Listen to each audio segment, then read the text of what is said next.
So we have 6.12 grams of CO2, and we want to find out how many atoms we have in this mixture. So again, we want to start with what we know. 6.12 grams of CO2. We can convert this to moles by dividing by the molar mass. That's 44.01 grams of CO2 is 1 mole of CO2. Grams of CO2 cancel. Can now go from moles of CO2 to molecules of CO2. And I know that there's an Avogadro's number times 10 to the 23rd.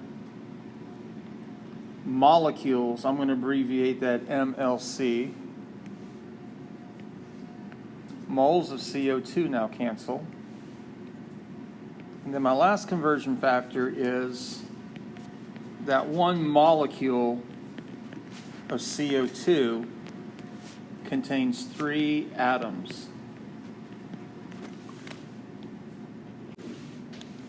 So now,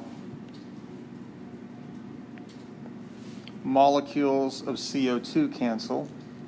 And now it's a multiplication problem. We need to take 6.12 times Avogadro's number times 3, and we'll divide that product by 44.01.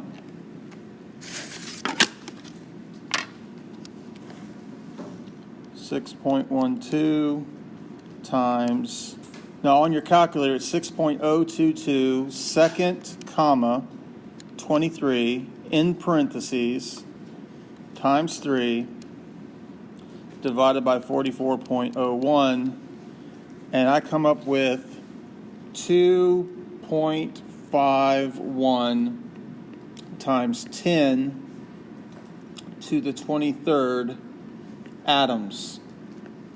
Not atoms of CO2, but atoms overall.